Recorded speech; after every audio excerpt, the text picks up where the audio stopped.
Yo,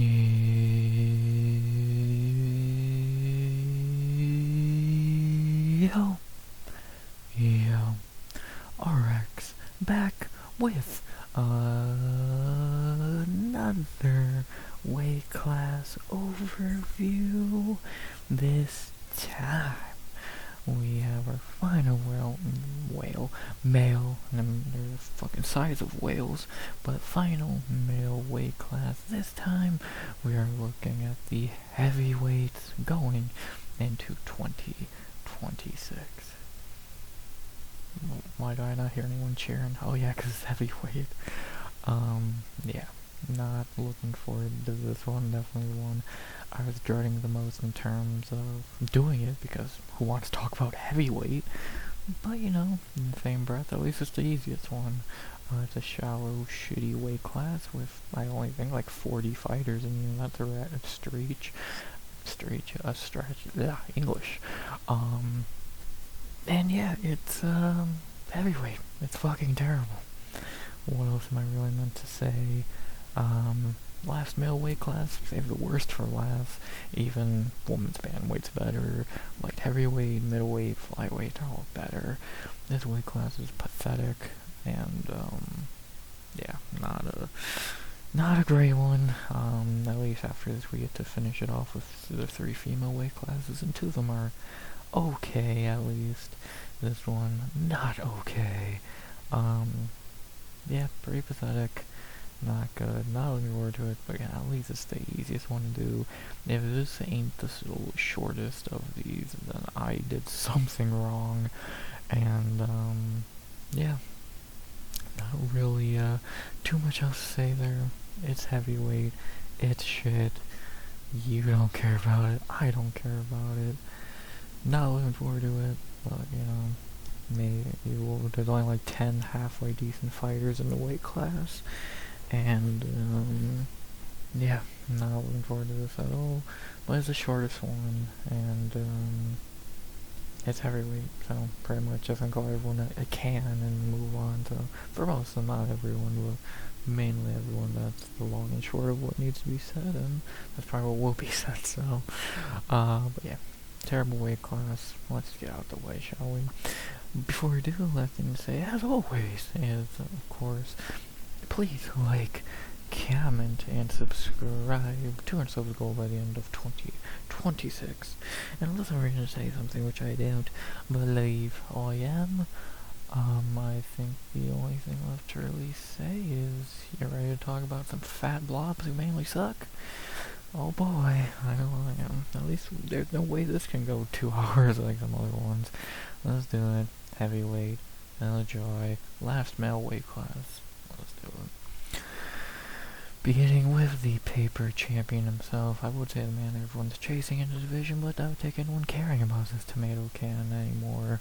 We have the quitter himself, the fake champion himself, Tom Quitspinall.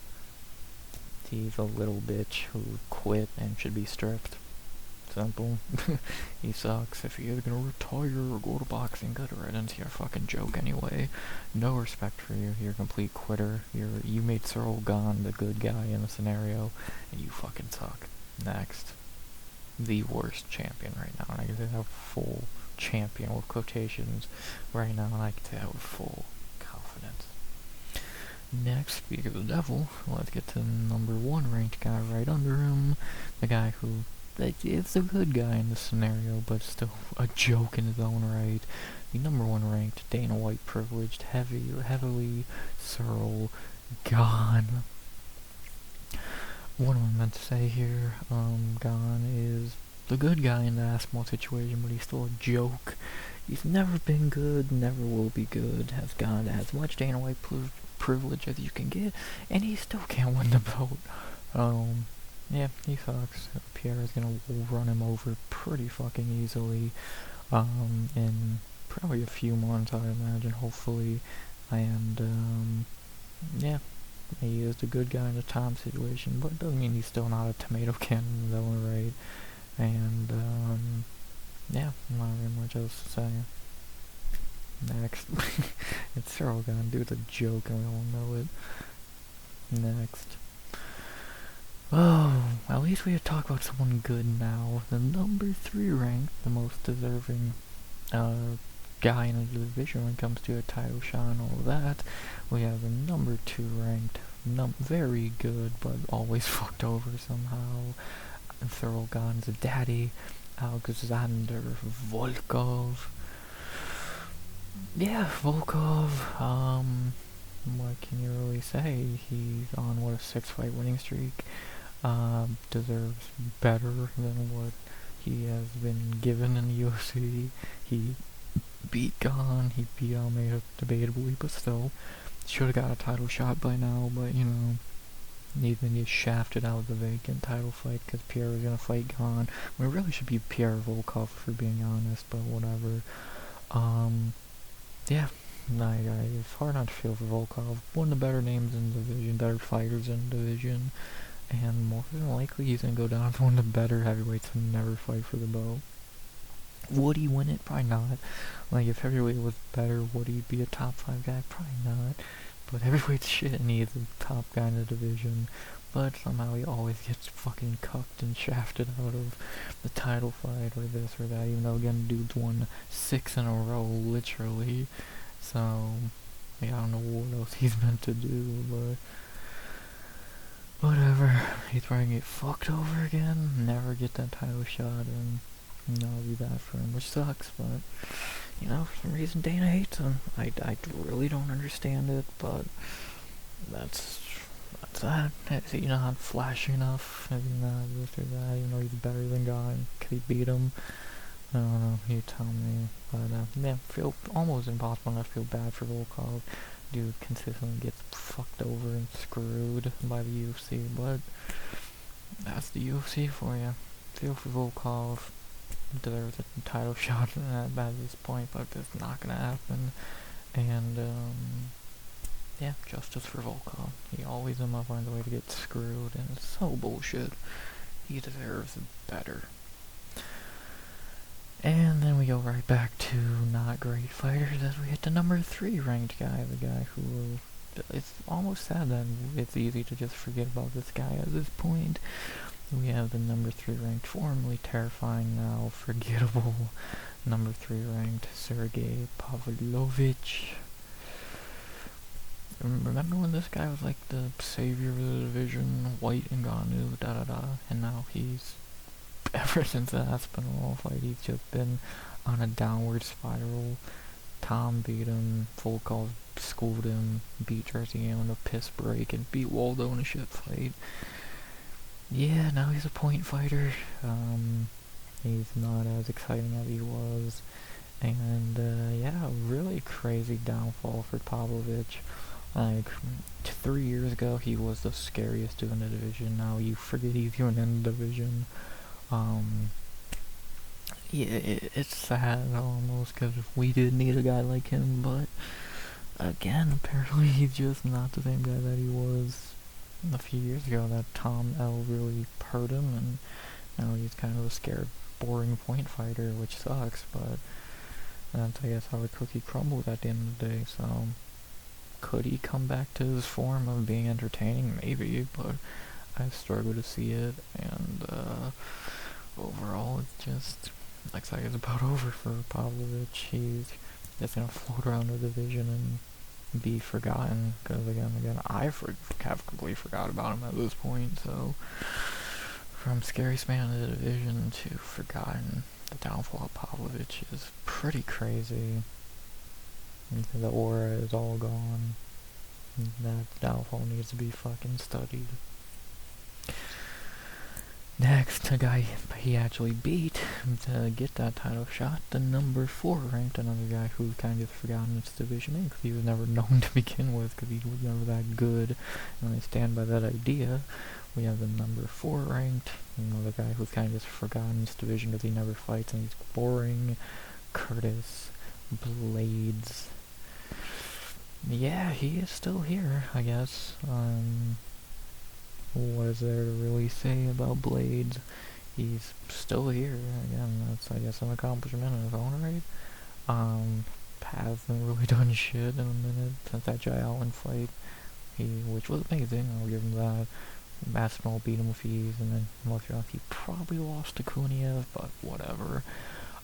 Yeah, he was the original boring heavyweight, but then he's lucky Jai Allen came along and took that crown, and now Blades is just a guy in the division who shows up like once a year, and that's about that. Yeah, never really thought Michael Blades, never thought he was that good. Again, now he's inactive and just another guy in the division, so yeah, was forgotten. Imagine he was more known when he was boring now. When he was the most boring guy now, he's just forgotten. Probably should rematch Pavlovich. That would probably make the most sense for his next fight, but we'll see. And overall, yeah, just a pretty shit fighter. Never thought much of him to begin with.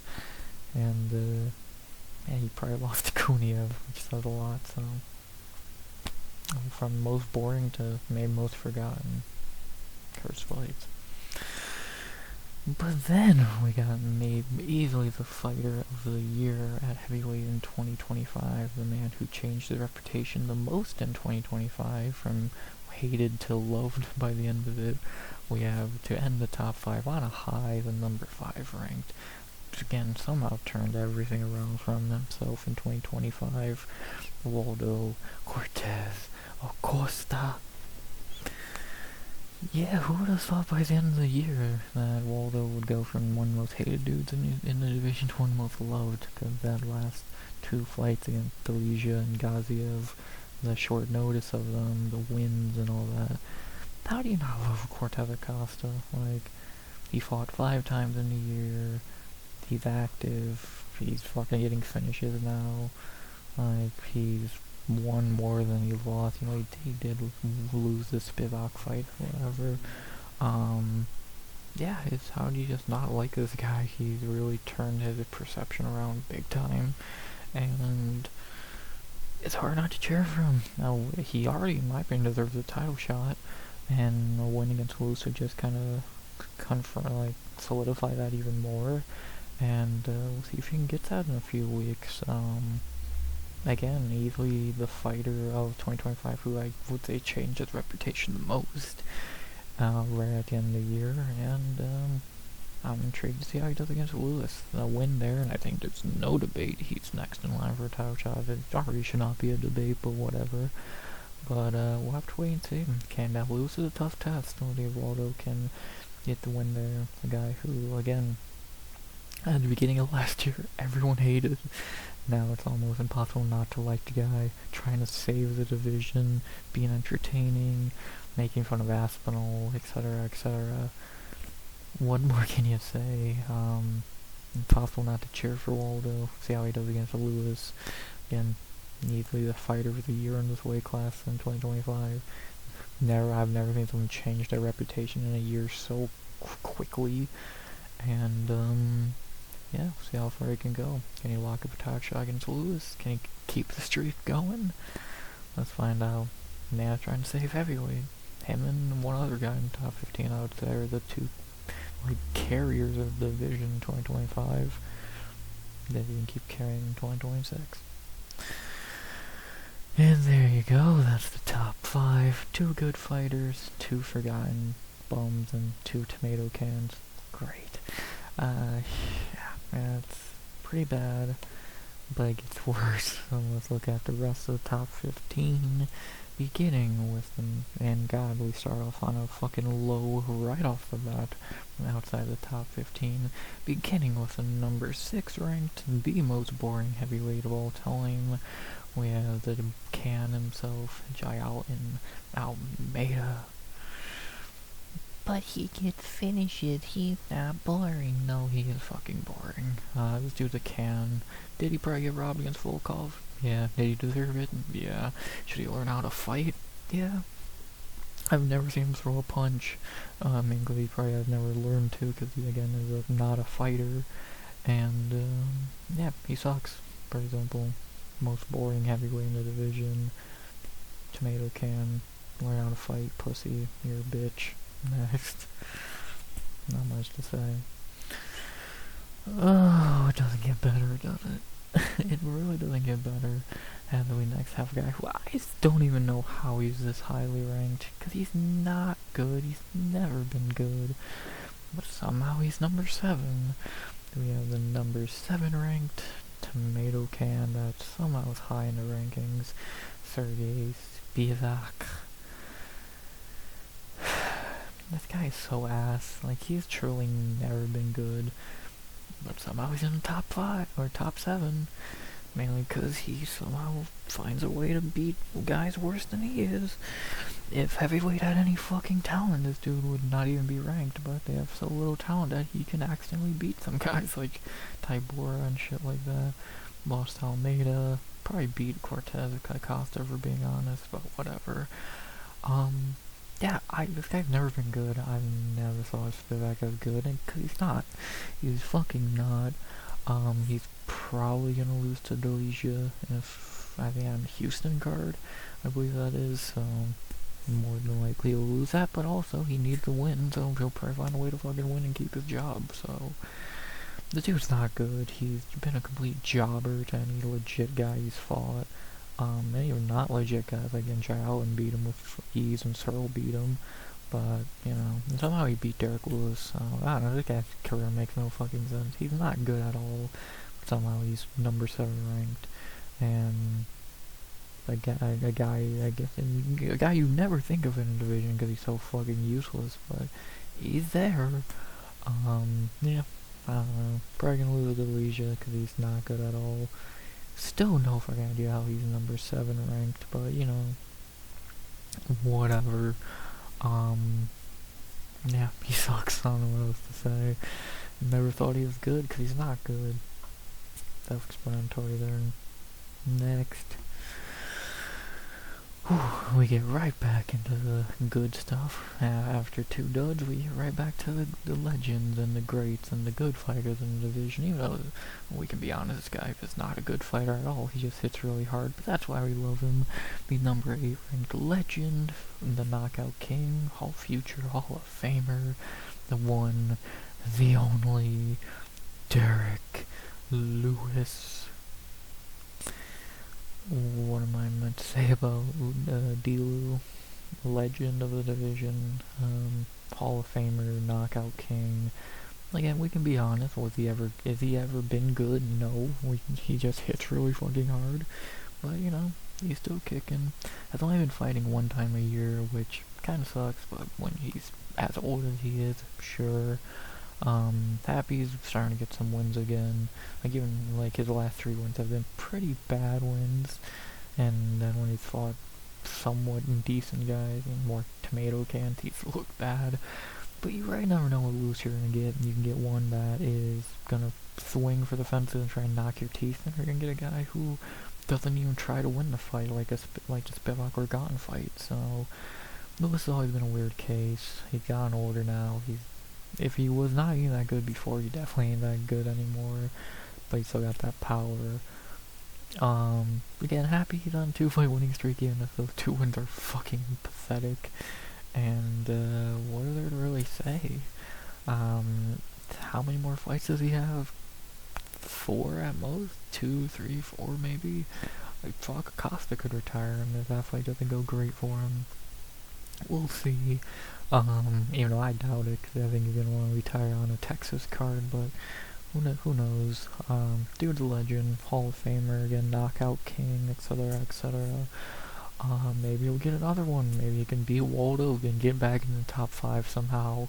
Who fucking knows if Lewis anymore? Anything is possible. And, yeah, we'll see what happens. Not really a whole lot else to say there. We know what we're getting with Lewis. Talent? No. Power? Excitement? Yes. Most of the time once he shows up and doesn't try like a lot of his fights, but if he does, you're in for a fun fight, and, not very much else to say. Legend, knockout king, Hall of Famer. Does he have 1 more left in him in a few weeks? Let's find out. Oh boy, after that we get to a pretty much terrible stretch of names. 1 good name and a bunch of bums, so let's dive right in. I guess sort of the bridge between the real bad and the eh. As we begin with as we continue with the number 9 ranked 1-1 in the UFC and then number 9 ranked. Maybe that makes sense. Tom Aspinall's friend. I was gonna call him bag carrier, but now I think I don't know who carries whose bags in that fucking dump of a fucking camp with no talent. Yeah, the number 9 ranked, pretty shitty signing, Ante Delija. Is he still bitching about that Waldo fight where he poked him in the eye? Yeah, he's a fucking can. What is there to say? I would never poke someone in the eye. I've never, da da da. And then a week after he says that, he pokes a dude in the eye. You fucking nimwit.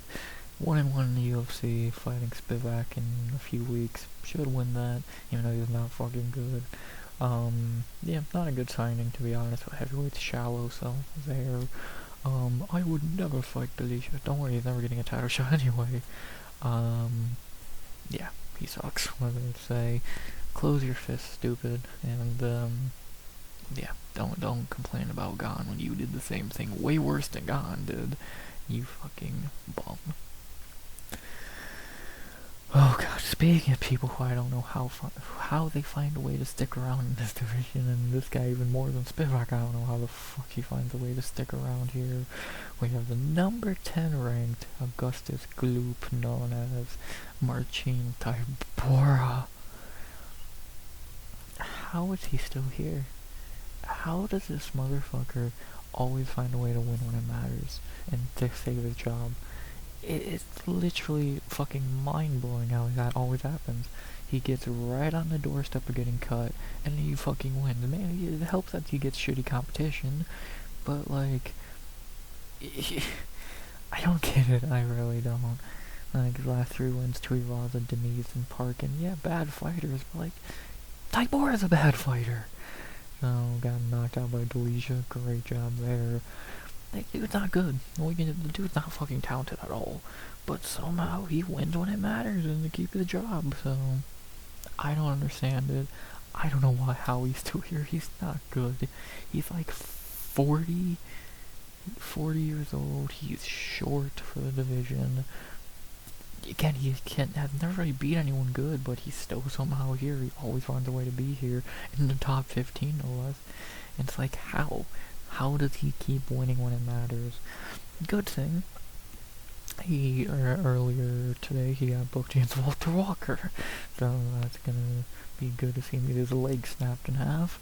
But then right after that, he'll get a fight booked against one of these younger guys, or a can, and somehow win and stay for like 3 more fights. It's like, can this guy not fuck off?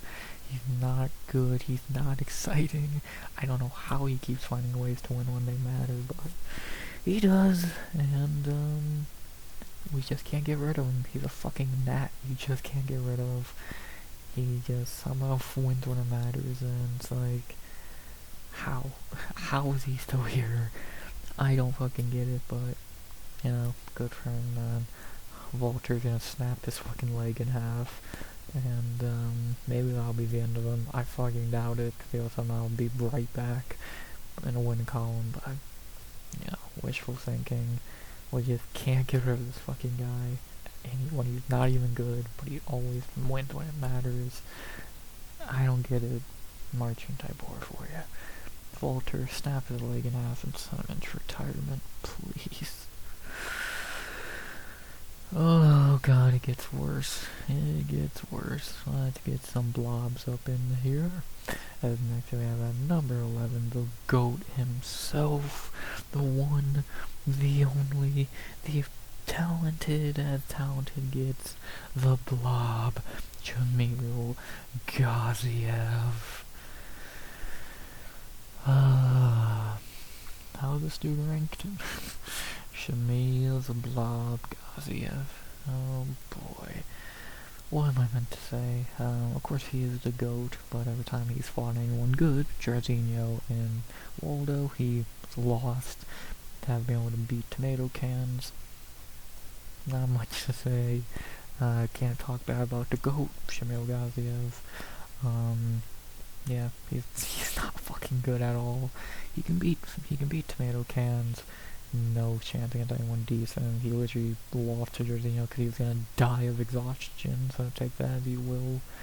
And yeah, he's the Blob for a reason. He's the GOAT. And when I think the greatest of all time, Sean Jubilee, Shamil the Blob Gaziev, he's just too good, brother. He's just too good. What am I meant to say? You know, compared to these 3 of these last 4 names, he actually isn't too bad. Speaking of blobs, let's get to the worst ranked fighter in the UFC at the moment, because he's on a 5-fight fucking losing streak. At number 12 ranked somehow, the 5-fight losing streak having Tai Tuivasa. How is he still here? Like, true question. I get it, he's a great guy, we all love him. He's lost 5 in a goddamn row. Literally, he's not won a fight since February of 2022. He's had 5 fights since then, he's lost all of them, and looked terrible in most of them. Hasn't fought since August of 24, gonna lose to Taosin Teixeira in a few weeks to make it 6 in a row. And if he ain't cut at that point, I don't know what the fuck contract he signed to stay forever, but it's like, is he a great guy? Yeah. Do we love him? Yeah. But fucking Christ, cut him already. Like, this is just pathetic that he is the worst ranked fighter in the UFC. Worse than Chandler, worse than anyone else you can name, because he's on a 5-fight losing streak over 3 years. So, he's about to make it 6 in 2 weeks. Great guy. We hate to talk shit about him, but time is time. Get him the fuck out of here. Let him go do eating contests, because clearly he cares about that more than fighting. How the worst ranking in UFC. There we go. Next. Oh boy, it doesn't get better, does it? Not really. Not fucking really. And then we have the 3rd member of that Aspinall gym who's fucking terrible. And actually, the sad part, he might be the best of them, which says a lot. The number 13 ranked fraud who lost to Zoe in 2025. Rick Parkin. Yeah, remember him? He was a prospect at one point. The 3rd member of that Aspinall gym, where he's probably the best fighter from it. And it had some wins, looked subpar. Then fucking got beat by Tybura in a horrendous fight where could he have won? Yeah. Does anyone care? No. Yeah, he's not very good. Kind of just a boring point fighter. Not exciting. Doesn't have the power of Aspinall, the speed of Aspinall. Even Delija has some things over him, but actually, again, Parkin might be the best of that camp, so who fucking knows. Yeah, dude sucks. Don't even know why he's still ranked. Don't even know how he got ranked looking at his wins, but sure, he's a Aspinall and Delija teammate. Why not? They all 3 are terrible. That camp's pathetic, and what is there to say? So, Mick Parkin is still ranked. No idea why. Yeah. But someone I am happy is ranked, and I'm excited to talk about, is the only other name in this division worth a shit. The number 14 ranked. Talked about his brother yesterday, but we all know the better Walker brother is right here. We have a guy who's probably the most momentum coming into 2026 in this division. The number 14 ranked, more than deservedly, Walter Walker. Oh, I'm so happy he's ranked. It's long overdue. Had an amazing 2025. Again, probably coming into the year with the most momentum after 3 heel hooks, where he looked phenomenal. Gonna heel hook Marcin Tybura in a few months to make it 4 in a row. And I won't be shocked if he has a giant 2026. I would not be shocked to see him in like an Apex main event, or even like in the top 10 sooner than later. This dude's decent. Him and Walter are the only like guys in this division worth keeping an eye on. They're very good. They're trying to save this division. Walter loves him some fucking ankles and legs and knees, and he's gonna take them all. Yeah, what can you say? The best Walker brother, the better Walker brother. Very good. He's got so much better since that debut where it was pretty pathetic, but he's got much better since then. And yeah, he's good, man. Again, coming into the year with the most momentum, probably gonna be top 10 at some point in after he beats Tybura. Won't be shocked to him having an Apex main event, which he would more than deserve. And one of the only guys worth watching in this division. See how far he can go. See how far that momentum can take him in 2026. Will he climb the rankings? Maybe top 5 title shot in this division? Anything's possible. Keep your fucking legs on lockdown, because Walter's gonna take him. Not very much else to say. Outside of Waldo, the only other heavyweight worth a damn, the good Walker brother. Not much else to say. But we gotta end on a sour note, of course, because we can't have nice things as we end with the number 15 ranked. No idea why he's ranked, but you know, sure. We have the number 15 ranked. Very terrible, but whatever. I don't know what he did to get ranked, but sure. At the end, the top 15 on a complete pointless ranking. Talashin Teixeira. Why is he still ranked? Why was he ranked to begin with? He beat Justin Taffa and then lost to Derek Lewis. Did I miss something in there? Like, I'm making sure I didn't miss anything. No. Why is he ranked? Like, okay, the Lewis main event was fine, whatever. Why the fuck is he ranked? He didn't beat him. He lost. He got fraud checked and he sucks.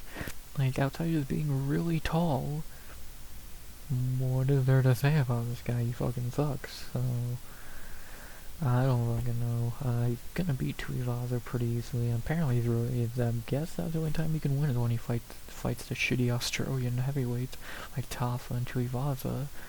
And yeah, no idea why he's ranked. He's gonna lose when he fights up the rankings again.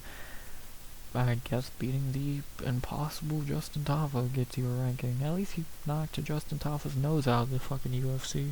That fucking slob is gone. Now time to do the same to Tuivasa. Do that and I'll respect you a little more. Still think you're a complete tomato can, but, you know, he's really tall and he can beat up the fat Australian blobs. Outside of that, I don't know what the fuck he does. Good job. Why the fuck is he ranked? There you go. That's the top 15. Not great. Outside of Walter, Lewis, Cortez, and Volkov. Yeah, the rest are shitty. Why are you ranked? Why are you ranked? Why are you here and on the roster still? You're a blob. I don't know how you survive. You suck. You suck. Boring. I forgot you two are even here. And then these two dipshits. Yeah, this division is fucking piss poor, and calling it putrid, did not mean to do that. Calling it putrid would probably be a disservice. That'd probably be a compliment of how shit this division is. 4 fighters worth a damn. The rest of it is awful. I don't know what else to really add there.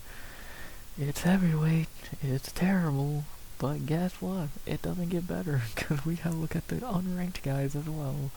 Yay! And there's like, I don't know, 20 of them, and like 16 of them are garbage.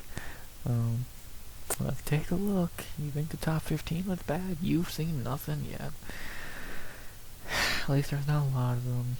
Let's look at the unranked tomato cans. Do we start on a high note? No. And it would be actually beyond a low note, but I guess one of the many foreigner light heavyweights who are now a failed heavyweight. We begin with a guy who's had a high ceiling, but hasn't been able to do fuck all with it his whole career. We have the first unranked guy, and what a dud to begin on. Kennedy Nzechukwu. The first of many failed light heavyweights who we're going to talk about here, and he might be the most failed because he actually had some potential. We've talked about him for a while as a guy he had a lot of potential at light heavyweight. Wasn't able to get out of his own way with by taking stupid losses. Then he goes to heavyweight, he gets potential again, and then looks terrible, and then even worse against Buchala in that fight I made fun of a few weeks ago. I think everyone did. He should have won that fight still, but whatever.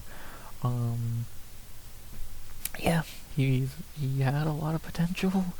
He fumbled all out of the way at light heavyweight, taking stupid losses, and now at heavyweight he's just not good anymore. And the dude had potential, but now at heavyweight he's kind of just another guy there who's not good, and he's just gonna go down as a completely failed prospect. Dude who, when he was at his best, could have been something at light heavyweight, but now he's just a fucking other body at heavyweight. I'm gonna say this for a few other guys in this division, but he's the biggest one that I think it works for. He's just a failed light heavyweight, now up in a division where he's gotten worse. So, a dude who could have been something at light heavyweight, now looking back, he's just a shitty heavyweight who's a failed light heavyweight. SMH. Next, speaking of failed light heavyweights, let's get to another prime example, but I don't even think this guy's a failed light heavyweight outside of more of a failed bodybuilder, because he was shitty at light heavyweight. We have our next unranked guy, another former light heavyweight, not the last one. I think there's 2 or 3 more. We have the bodybuilder himself, Vitor Petrino. Yeah, he and you know about Vetchko failing at light heavyweight. Remember when this guy was the top shit at light heavyweight, like the future of it? And then Anthony Smith beat him in 2 minutes, and then got knocked out by Dustin Jacoby of all people. Like, really? Yeah. I still don't know how the fuck he beat Bukauskas in hindsight, but whatever. Out at heavyweight, he went 2-0, completely can-crushing, pathetic fighters. And now he's 2-0, and yeah, now he went from a bodybuilder at light heavyweight to just a gigantic dude, and what, 250 now at heavyweight? The sad part, the more I think about it, he might actually be one of the best unranked heavyweights. That just shows how awful the division is. He's not good, he would get beat up. Like, even fucking, like, Walter Walker would snap his leg in half. Shamil might beat him. Tybura would definitely beat him just because he knows how to beat young guys. But, yeah, Petrino had more, unless I'm blanking on a few names. I couldn't think of a few guys. I wouldn't say the best, but I would say Petrino is probably one of the better unranked heavyweights, so... Yeah, still just a failed bodybuilder light heavyweight, now a gigantic heavyweight. Not much to say. And somehow one of the better heavy unranked guys here. That says more about heavyweight than does Vitor Petrino. Next, he's a light heavyweight, and speaking of it, another guy who was a light heavyweight. We have the worst of the 3 somehow, which is an accomplishment in its own right to be the worst out of Kenvi, Vetchko, Vitor Petrino, and yourself. We have the third of the big 3 of failed light heavyweights. We have the other one, Ryan Spann. The failed light heavyweights just keep coming, don't they? Yeah, Ryan Spann. The worst of the 3, again, I think, even if you want to go back to their light heavyweight forms at their best, I would definitely say Vetchko and Petrino are better than Spann. And at heavyweight, Spann has not been good either. So, a guy who was shitty at light heavyweight, showed flashes, but never did more than that. And now at heavyweight 1-1, he beat the legendary jobber Lucas Bresky, whose whole UFC career was literally just jobbing out to guys. And now Spann's about to job out to Kuniev because he sucks. Yeah, I'll be shocked if Spann's on the roster much longer, because he's either going to get tired of having to baby him with tomato cans, or he's going to just go on a losing streak because he's fucking terrible. What am I meant to say? The UFC tried to make this guy a thing. It never fucking worked, and he's not good, so... Again, when you're the worst out of Vetchko and Petrino and yourself, that should say plenty. And, yeah, hopefully Spann's off the roster sooner or later. At this point, he's gonna easily job out to Kuniev. And yeah, the 3 failed light heavyweights we've talked about. Again, the unranked guys, fans easily the worst. I should say a lot. So not much else to say. And actually, I think he was the highest ranked out of the 3. I should say a lot. How the fuck? He made that the card. Ryan fucking Spann, man. Span the can, man. He sucks. Next. Light heavyweight. Oh boy, speak of the devil who had that amazing fight with Kennedy and Vechiku. We have the Can himself, a guy who somehow had hype when he got signed, but I don't know what the fuck people were watching, because this dude's fucking awful. We have the heavyweight Rodolfo Vieira, and actually Rodolfo Vieira is much better. Marcus Buchecha. What the fuck? This dude is fucking horrid. Again, why did people hype this guy up coming in? Because he was a grappler, I guess? He beat Anderson Silva. No, it's not that Anderson Silva. I think. No, that's definitely not that Anderson Silva. Yeah, came in with a lot of hype against Martin Budai and got fucking embarrassed for 3 rounds. And had one of the worst fights I've ever seen in my life with Nzechukwu. Yeah, this guy's horrid, putrid, awful, whatever. He's like, I didn't even say that as a joke before. He literally is heavyweight Marcus, or heavyweight Rodolfo Vieira. And Vieira's way better. Like, this dude's gonna get cut in 2026 for sure. He's not gonna win a fight. I don't know who he would even beat at this point, because he's so awful. And yeah, I don't know how this guy had hype coming in. He's he's the worst fighter we've talked about so far. Like, hands down, even counting Tuivasa and shit, this guy's awful. And, Ryan Spann would probably beat him. I don't know, he might find a way to lose to him. Yeah, this dude's awful. Not really much more I can think to say there. Heavyweight Rodolfo Vieira is somehow worse than middleweight Rodolfo Vieira. Yeah, this dude's a joke. One of the worst in the division, which says a lot. And hopefully it's cut sooner than later in 2026. How the fuck did that guy have hype coming in? I will never know. Next. Another guy who's been completely fraud-checked and proven to be awful over the last year or so. We have another guy who had hype at one point, and at least his was deserved a little more than Buchecha, but yeah, this guy's fucking awful. We have the fraud by hands of Marcin Tybura. You know you're great when you get fraud checked by him. Johanta Deniz. Yeah, this guy had hype at one point after he took Carl Williams though in a weird fight. But yeah, then Tybura mauled him like fucking prime Hamzat. He beat Alvin Hines in a shit fight, and then Pinto mauled him. Pretty much the same as Tybura did. Yeah, this dude's terrible. Former kickboxer, never learned the grappling aspect of it. Austin Lane took a round off him. Fine striker, not very good. Is he the worst? No, better than Spann, better than Buchecha. But like, I'd more know what I'd take in Vechiku to beat him. That's a tough ask.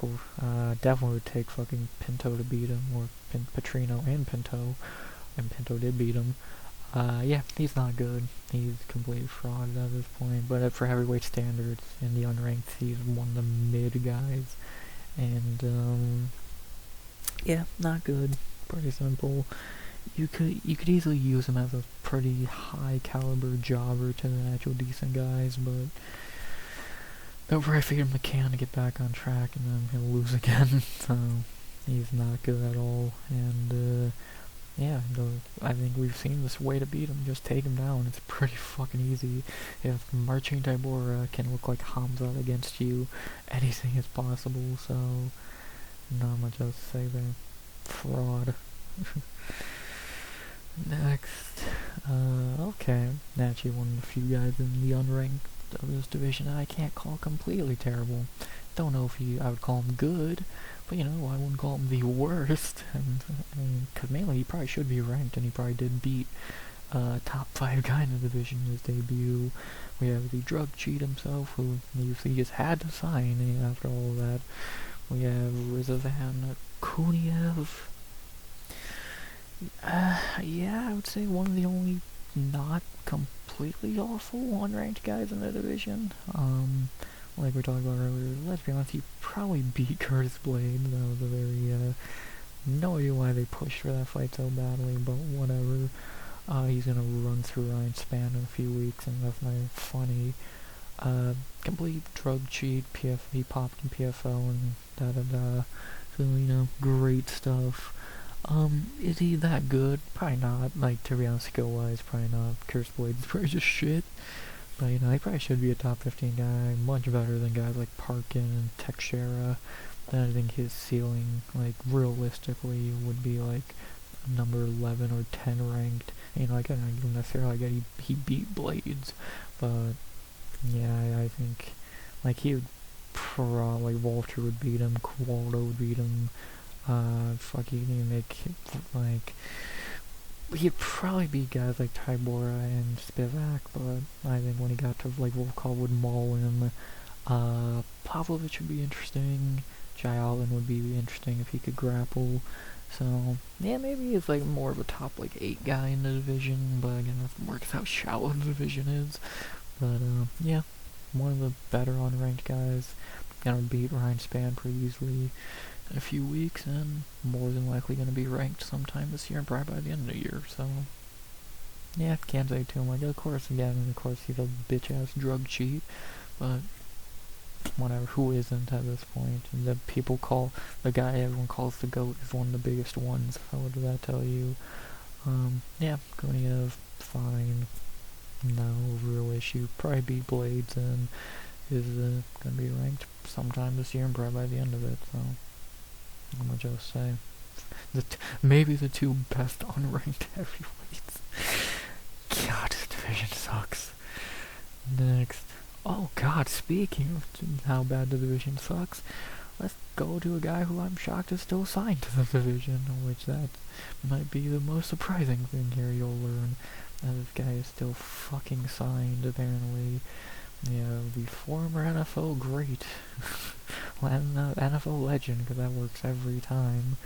We have the guy who apparently is still signed somehow, Austin Lane. I would probably be calling up the Jaguars to see if they need someone for the wild card, because MMA ain't for you, buddy. It ain't for you. Somehow beat Robles to Spain. That have jobbed out to everyone, good and bad. Denise and Tafa, bad. Pinto and Petrino, fine.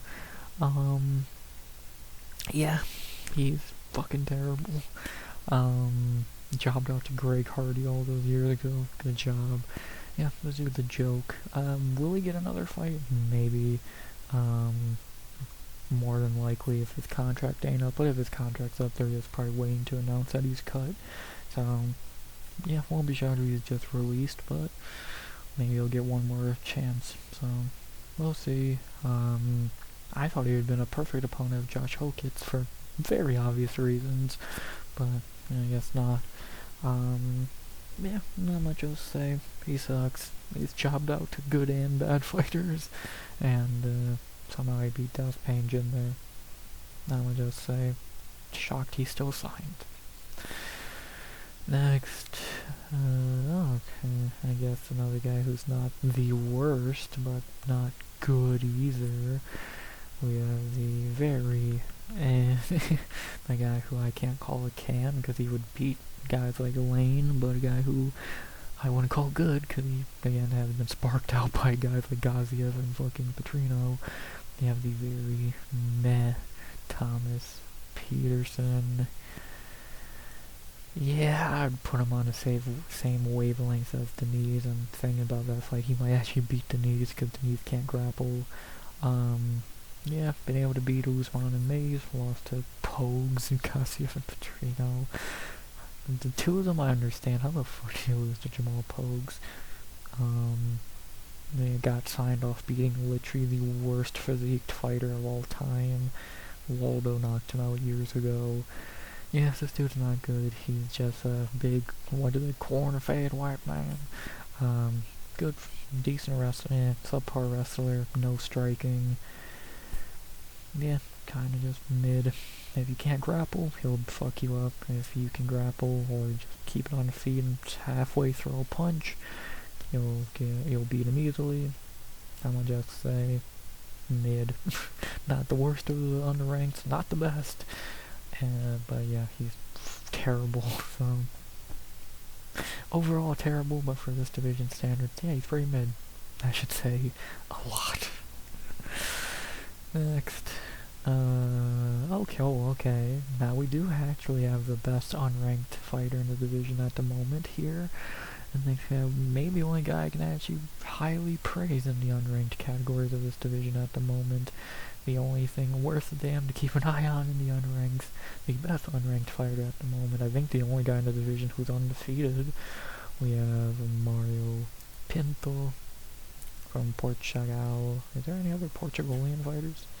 Jacqueline Cavalcanti, they got some good ones. Yeah, Pinto, easily the best unranked heavyweight at the moment, which we'll see how long that lasts. 2 wins against Lane where he looked bad, but got the knockout, and Denise where he looked really good. He doesn't speak English, but he speaks perfect English. 27 years old, actually young for this division. I think he might be the only guy under 30 in this division we've looked at so far. Yeah, best unranked guy just because we don't know if he's shit or not. Even like guys like Petrino, we know are shit. Kuniev, not the greatest. Pinto, only real prospect in this division. Then if I'm blanking on one, I couldn't think of another one, but I did a little debatable if he's that much of a prospect. Pinto is young, looks decent, well-rounded. Portugal's a market they would love to get into, him and Cavalcanti. And well, fucking, if he can get in top 15, Cavalcanti can get one more big win, go to Portugal and do a fucking card there with those two as the main and go. They probably got a cool soccer stadium they can use, who fucking knows. But yeah, Pinto's good, see how far he can go. And probably the only prospect in the division in general. And as of right now, I would say the best unranked heavyweight, so let's see if he can keep his O in 2026 or does he get fraud checked. Please be the first one. We need something to fucking hold our hopes on in this division. Vitor Petrino and Rizvan Kuniev are not that, so see how far this kid can go. Well-rounded, good, young fighter, just what heavyweight needs. Please be good. We need you to be, buddy. We need you to be. Next. Yeah, well, from the complete opposite side of the spectrum, we got a guy who we know is hot garbage. And we did have one of the best fights in the year, but yeah, this guy's fucking horrendous. As we go from the best unranked heavyweight to one of the worst on the roster. Not the worst, probably still better than Austin Lane, but that's a low bar. We have a guy who we just saw get beat up a few weeks ago. You know, this guy's a fucking zombie. Sean Sharif. Not much to say here. You lost to Taffer brother. That's an L, that's counts as like 10 L's. And then the Asplund beat you across the fucking cage for 2.5 for 2 rounds. I will give respect for the Asplund fight. This guy is a fucking zombie. He's a tough motherfucker. Is he skilled? No. But he's tough. I'll give him that. He's very tough. But yeah, he's not good. We just be blunt about he's not good at all. I would say give him one more fight and then let him loose. Because more than likely he's going to lose and get cut. But I think he's earned one more fight after that fun-ass Plund fight. And plus the division's challenge. He hasn't been offensively bad, so why not? But if you want to cut him now, I don't think anyone would be like, no. So, up to UFC. I'm fine seeing him fight one more time after that respect-earning beating he took from Asplund. And, yeah, not really much to say. Not good at all. Tough as nails, though. And, see how far he can go. In terms of how much longer he lasts on the roster, I guess is what I would mean there. I haven't said that enough this video because there's no one worth saying that for. But yeah, Let's see if Sharif can make it to the end of the year on a roster. I fucking doubt it. Unless they give him like Austin Lane, he's not winning a fight and getting cut, or he's getting cut soon. So see what happens. Pretty terrible. I do think they're being a little mean putting him as the worst. I think he's better than 1, 2, 3, 4, a few others. But yeah, that's just how shit heavyweight is. So there you go. Next. Oh god, the meme himself, the legend, the Ultimate Fighter winner. Still better than Ryan Loder, but you know. I wonder why this man's in the UFC. I could never imagine. We have the one and the only, the better brother, Mohammed Usman. The legend himself. They ain't popped for fucking roids and all that. Yeah, let's do the joke. We all know that already. Like, yeah, I could never imagine why you got a shot on a tough off a loss. You never imagine why the UFC has not, like, sent you into the sun yet because you're horrendous. Never could imagine it's because your brother is Kamaru Usman. Like, I guess you want to give him props. He legitimately won tough. Was it against anyone good? No. And even the finale, Zach Palga, a light heavyweight. Actually a middleweight, if we're being honest. So, yeah, that was his career highlight, but outside of that, it's like, good job, you won tough heavyweight, which is never good. Then, since he beat a few cans, I predict him to beat Hamdi. I had that right. Looked horrendous against Parkin and Peterson. And, yeah, now, I remember, I think he had to get pulled from the Vulture fight because he popped for something.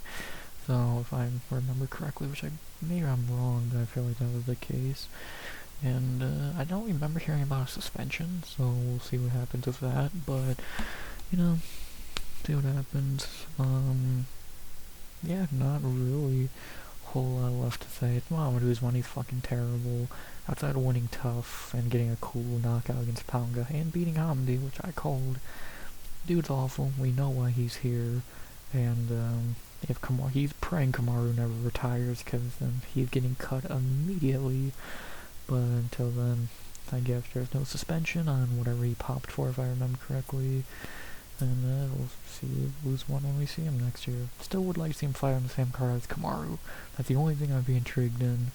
So he could open up the card and Usman could be on like main card. So let's see that. And yeah, I have no idea why he's in the UFC. That could never be because of his last name. No. At least Vulture is good. What the fuck's Muhammad's excuse? Jesus. Next. I guess being better than Johnny Walker is easier than Kamaru Usman. Shut up. Next. I think this is the last page, yeah. Well, we didn't have to go down too far.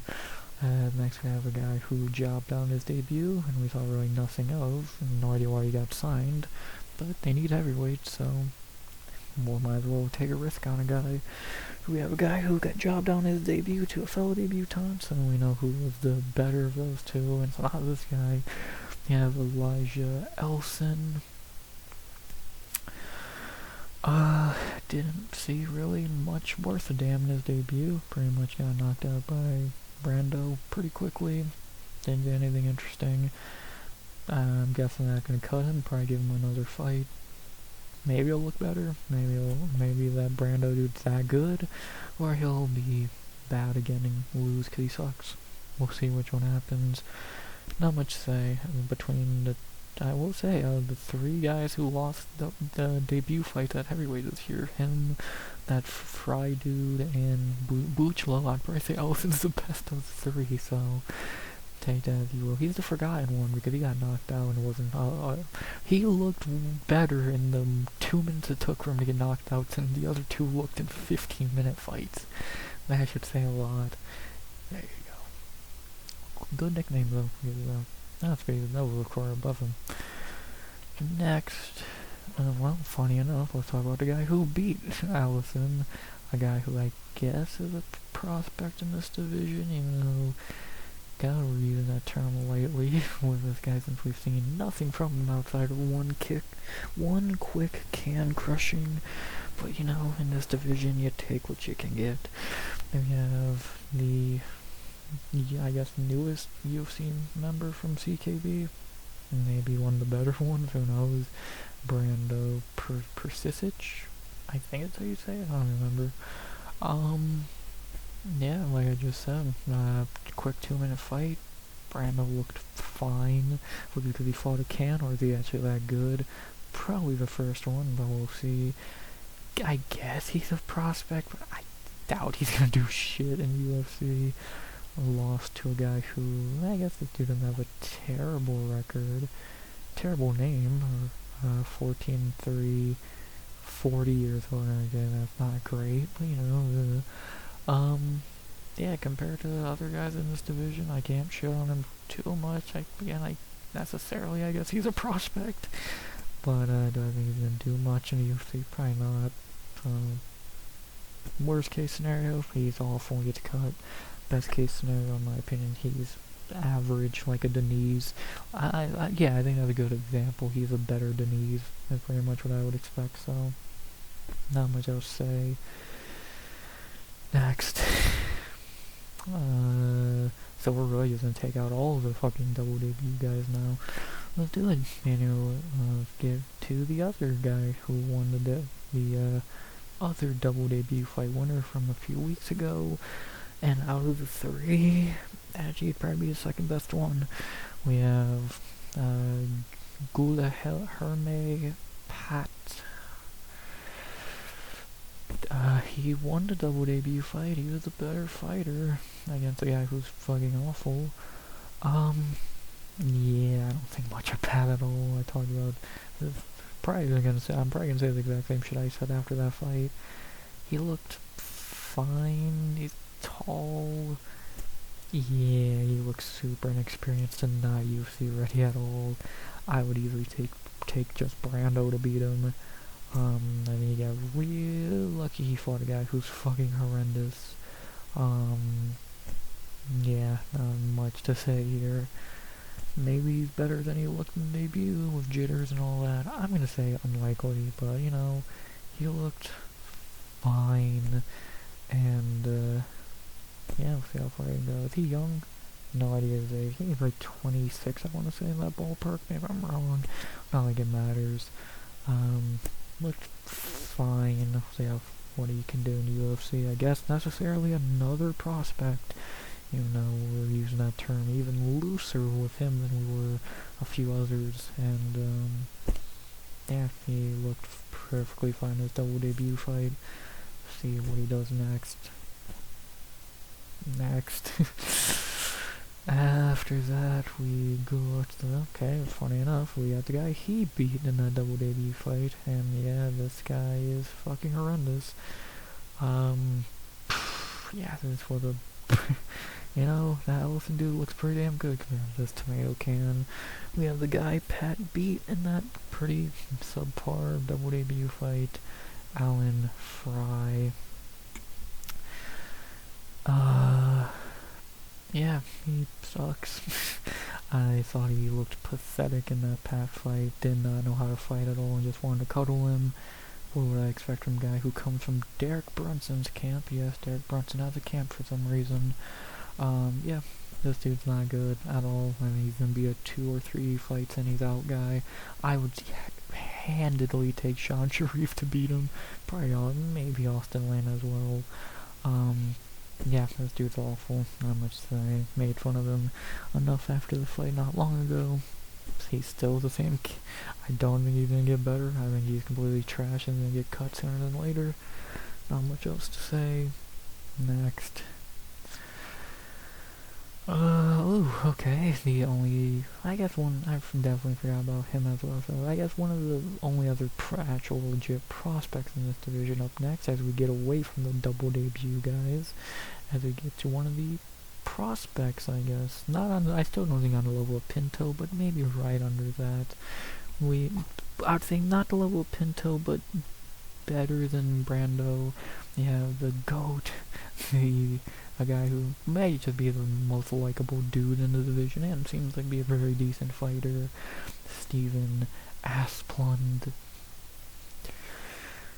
yeah, he looked really good in his debut. So, on topic of them, obviously that Sharif fight looked very good. Um, like I said after that fight, his cardio looked good, his striking looked phenomenal. This guy could be decent. Do I think he's gonna go super far? No. But like, you tell me he's not a top 20 guy in the division right after that debut, right now? Like, I would handily take him to beat all of these guys. All of these guys, and all of these guys. So, maybe Hokit, that's debatable. Like Peterson as well, even some of the other guys. Asplin's decent. Asplin's very decent. Um, like prospect-wise, second best prospect in the division, which is not a high award. Again, super likable guy. I'm gonna always cheer for him.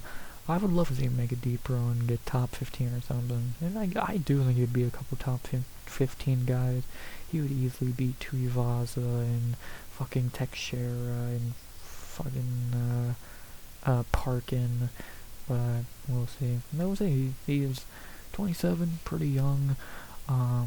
Decent prospect fighter, really good guy. Gonna be cheering for him. Excited to see him fight again. Looked really good in that Sharif fight. And, yeah, let's see how far he can go. I would say the second best prospect in the division, right behind Pinto. And, again, a guy you just cannot hate. He's super likable. Seems like a really good guy. Fun fighter, good fighter. See how far Asplund can go in his sophomore year. Excited to see him fight again. Let's get him in front of a crowd, baby. Where is he from? I want to see him in front of a crowd. He is from... If I would like to scroll down and show me, from Minnesota. Okay, well, we might not be doing that. Fuck, fight Thomas Peterson. Let's see who's the king of Minnesota. Yeah, not much else to say. One of the second best prospect in the division. Always cheering for him. See how far Asplund can go. Next, we get to the final four, and only one of them's actually good out of these final four. At the beginning with the other guy who had a double debut fight and won, but his was the worst. Somehow, so bad the guy he beat got cut after the fact. We have a guy we're gonna see in a few weeks get beat up by Josh Hokit, after a man who had a piss poor double debut fight. Easily the worst of the three winners between him, Pat, and Brando. We have Denzel Freeman. Yeah, to have the worst of the three double debut fights says a lot. Again, so bad that the guy he beat got cut after the fact. Asplund win is aging nice, I'll give him that. Hokit's gonna rip through him in a couple weeks. Like, it's not even a fucking debate. This dude's ass. Not much to say. His performance against Bujlo was pathetic. Nice WWE shirt. But yeah, he's terrible. I don't know what else to say. Again, when you made that Pat dude actually look very decent when compared to your fight and performance, that says a lot. And yeah, Hokit's gonna beat this kid easily. Not really much else to say. Pretty terrible. Worst of the three double debut fights at the end of the year. And yeah, again, imagine being so bad that the loser got cut right after the fact, and probably the winner should have been as well. But at least Hokit's gonna beat him pretty easily, so not much else to say there. Next, we have, speaking of the devil, the, I would say, third best prospect in the division behind Asplund and Pinto. The very big mouth, but backed it up so far, looked good in his debut. We have the big mouth who the UFC is praying goes far, but we'll see. Yeah, I think he's decent, but I don't think he's as good as he will tell you he is.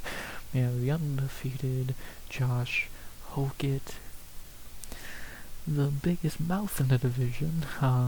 Talks a lot of shit, but he looked fine. Again, Contender Series, he looked fine. Not great. He looked much better in his debut against the Can, but sure. Gonna beat Freeman pretty easily. Probably gonna be on the White House card, I would have to imagine. I don't see a reason not to put him there. He's definitely trying to do the Colby Covington thing. He's kind of like a mix of Covington and Chandler to an extent on the mic. Fine talker, corny, but fine. I have no issues with him. If he can back it up and look decent, cool. I would say the third best prospect in the division at the moment. Again, I think Asplund's better, and I think Pinto's way better. But, yeah, dude's fine. Striking's getting better. Grappling, we know it's pretty decent. Former NFL player. Yeah, just like Lane, his team's in the playoffs, and maybe Niners can pick him up real quick. Fuck, they actually might. They truly fucking might, with how many injuries they have. But he's gonna beat Freeman in a few weeks, and yeah, not really much else to say. One of the more intriguing prospects, the UFC is praying he becomes something, but time will tell if his skill can back up his mouth, and yeah, he's gonna get an easy win in a few weeks. But what happens after that when he gets to step up in competition? Time will tell. Not much else to say there. Next, the final two, and funny enough, the guy that Hokit beat in his debut. Another guy I don't get why they signed him. Another grappler that they signed for no reason, and you know, he might make Buchecha look a little bit better than he really is, you know. Actually, the little we saw of this guy still might be better than Buchecha. We have Max Jimenez. Why did they sign up this guy? Like, again, another grappler. Fed him to Hokit. He looked terrible. He tried to strike with Hokit for some fucking reason. So that went as good as you think it did. Yeah, did not see anything in that fight. Did not know he was a Vertigo. Scott Jorgensen-esque thing, so he does not have Milky Zayel's powers, that's for sure. But, you know, cool. Maybe he can look better against shittier competition, because Hokit was literally just there to be cannon fodder. Whatever. Probably still better than Buchecha. Buchecha going off the guys they signed because they're grapplers. And, yeah, see what happens. Didn't see much with Jimenez worth a damn in that, minute and a half debut or whatever. But, yeah, he fought one of the better unranked guys. See how he looks in his next fight. And that's about that. Next. And then finally, even though he's not the last guy, but he's the last guy in the roster watch. There's like two or three more guys to talk about, but the last one roster watch has is another guy who lost in his debut earlier in the year, but at least he lost to Vulture Walker. Yeah, so, and his fucking leg snapped in half. We have another signing that looks pretty shitty, but you know, that's what they've been doing lately. We have the Scottish. I got Paul Craig believes they need to get a new Scottish fighter immediately. Louis Sutherland. Again, kind of like Jimenez, it's hard to take too much out of his debut because he did fight a guy who's one of the better guys in the division. Fuck, he fought Vulture Walker, and apparently he broke his leg or snapped something. Someone fucked up their leg early enough. I believe it was Louis. So, you know, that's not a great start. Probably didn't look like a great signing to begin with, so, you know, yeah. Yeah, then he got heel hooked and fucked up his other leg, so we'll see when he can get back in there. Don't think he's good at all. Just looks like a big dude who knows how to throw a punch, kind of. Weird as a body type. Like, his body is weird. Like, this doesn't do it justice, and that's he's clearly righted the shit there. You know, we'll see how he looks in his next fight after he heals up sometime next year. Again, hard to take much away when you fought Vulture Walker in your debut. And, yeah, not much else to say. Didn't see much, can't say much. There you go. And there you go. That's everyone that Roster Watch has on its roster. But there is a few other names I want to talk about real quick. Beginning with the suspended, but not cut. He's still on the roster. He's just suspended at the moment. We talked about him earlier with Denise, but yeah, and he is not cut. He is suspended, I believe, unless I'm wrong, but I'm very sure I'm right. We have Alvin Hines, another guy. This guy was not just signed for his debut. He was a short notice call for his debut. I forget who pulled out against Denise. Was it Derek Lewis? Probably. Yeah, he's not released. He's just suspended, so they took him off the roster officially. But, no, as I know, he's still on the roster and will fight probably next year if his suspension's not a year long. Even though I don't know what good that would do. He did not look very good against Deniz. Deniz beat him pretty easily. Yeah, I didn't see much in this guy that warrants being in the UFC too long. Give him a full camp fight, see how he does, and then probably cut him. By that, again, he popped for something and looked that terrible. That should say a lot. And yeah, see what happens. Not cut, just suspended. And yeah, clearly whatever he took did not help him. So maybe he should fight Mo Usman and see what cheater gets cut, or Kuniev. So why did heavyweights cheat the most? Weird. But yeah, there you go. And then the other name I want to bring up is someone who's not signed at the moment, but is someone they're more than likely going to announce the signing of very soon, because there's been talk about that they've been trying to get him a fight, but it hasn't worked. We have, is it Rico? Was that his name? Yeah, there he is. This guy is apparently signed or going to be signed and make his debut in 2026, and a lot of people are excited for it.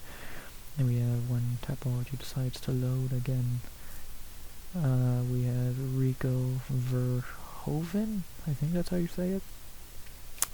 And that's not his MMA record, so you can see pro kickboxing. His MMA record is 1-0, and it was like 10 years ago or some shit. I believe, is that correct? Yeah. 11 years ago. Great. That's just what you want to see with your new great signing. But people are hyped for this guy coming in. He was trying to get a fight. He actually declined the fight with Derek Lewis, and then I think, was it Bujalo who declined the fight with him, and maybe like someone else. So they're trying to get this guy in the UFC. They want to get him on a January card, but doesn't look like it's happening, but more likely he'll debut sooner than later. And yeah, 36 years old, 1-0 in the MMA, but very good kickboxing record. Is he gonna be heavyweight Pereira? I doubt it. I see him probably being a flop, but who knows? 49, 8-0 in kickboxing. That only takes you so far, Cesar Almeida. But yeah, people are hyped for it. Cool. I'm not. Don't worry, I got an opinion. Again, 1-0 in MMA, and it was 10 years ago against 0-1 Jobber. That's not great. But you know, maybe again we could say the same thing about Pereira. So who knows? Don't love that he's already declining fights. Again, saying no to a fight with Derek Lewis is kind of lame. But you know, meh. I don't know why you'd say no to that, but whatever. And yeah, we'll see when he debuts. It's more than likely, unless they cut ties with him because he said no to the fight. I doubt it. And yeah, people are gonna be hyped for him. See how he does. Not much else to say. Are you heavyweight Pereira? I guess you better be, or people are gonna be disappointed. There you go. And there you go. Yes, I paused for a second to open a new tab. Yeah, there you go. That's all the heavyweights. Yeah, not great. To look over everyone, make sure I didn't miss anyone. Again, Merrick got released. Bresky got released. Light heavyweight. The GOAT got released. Payne, light heavyweight, got released. Deserved. And then this is a weird one. Is DeLima like fully cut or is he suspended? Because I remember hearing he got suspended. But is he fully cut now? Like, I don't remember. Actually, I want to take a look at that because I don't know, like, this is definitely far from the most legitimate of answers, but I want to see if DeLima is really cut, because I'm not sure. I know he's suspended, like I said, but I don't remember if he was released, or if he is just serving his suspension. But I feel, yeah, okay, so he got cut. Yeah, and actually he was one of the better guys. Like, he was actually a really solid fighter, but there you go. But yeah, that's the heavyweights.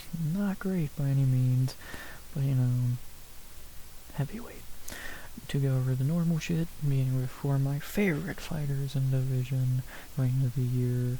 It's hard not to cheer for Volkov and Waldo. Lewis, of course, is everyone's favorite. Walter is amazing. Who else? Pinto needs to be good. Asplund is super likable. Yeah, that's about it. Everyone else is a fucking joke. And then on the opposite side of the coin, who are my most hated? Who's my hate watch for the year? Don't think I need to shock you there. Always hate Almeida and Gone. Never liked Spivak, to be honest. Delicia's kind of a bitch. Let's see. Buchecha, I can't stand that motherfucker. Hoke gets annoying, but I don't hate him. So there you go, some cans there. Who are the prospects to keep an eye on going into the year? I would say 3 at most, that's being generous. Pinto, Asplund, and Hokit. Maybe Brando if you want to be generous. Outside of those 4, like who?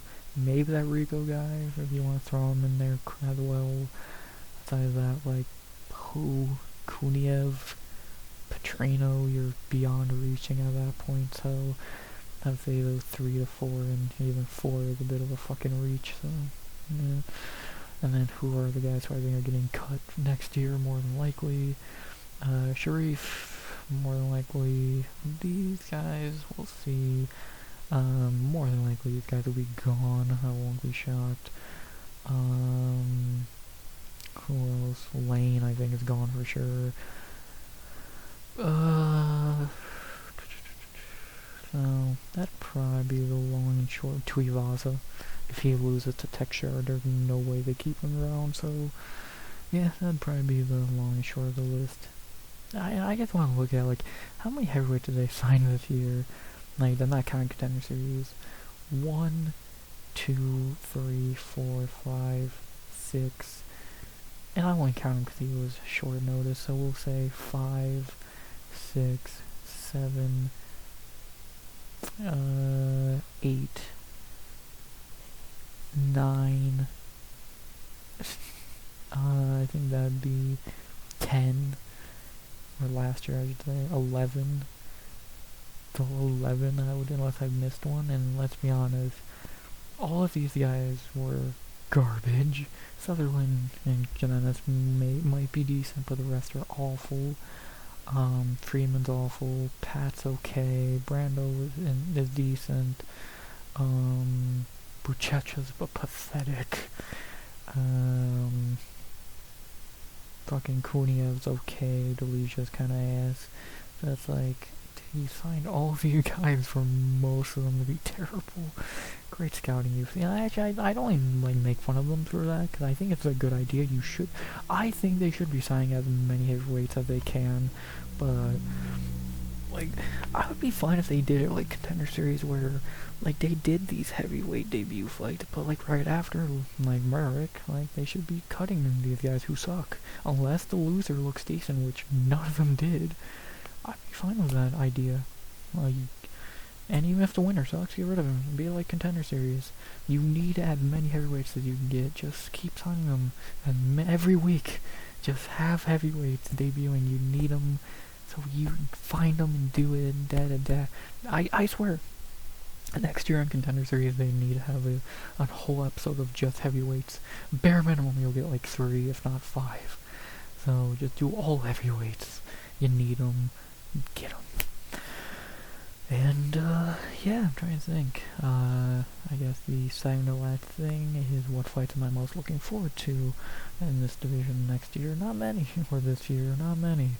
Gon Pierre will be interesting. God, thank God Pierre is saving this piss poor weight class. Waldo and Lewis is going to be awesome. Walter Walker is going to be cool.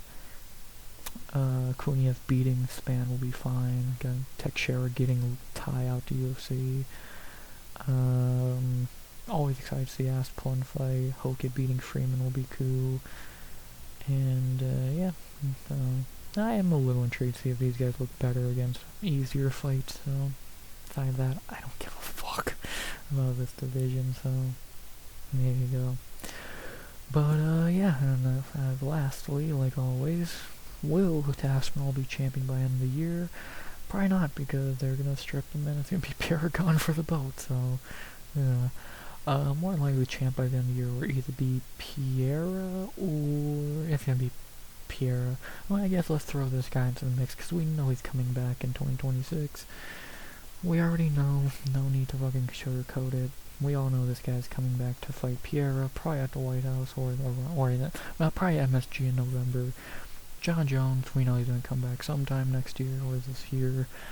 So yeah, we all know more than likely in the UFC's praying Piera wins the belt, and they could do this him and Jones out in the Garden, more like maybe White House, but it's sounding like the Garden's more likely in November. So there you go. So yeah, but he's retired. Sure, sure. There you go. But yeah, I think that's the UFC's plans. Could it get fucked up? Yeah, could Piera just not be that good at heavyweight? Maybe. But we'll see. Thank God he's coming to save this division because it's so bad. Dude, if let's say he wasn't moving up and they were still in strip Aspinall, you'd be doing Gon Volkov 3 for the belt.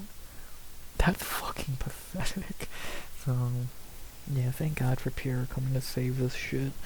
And let's see what happens. Will he get a third belt? Will Tom stop whining about a fake injury?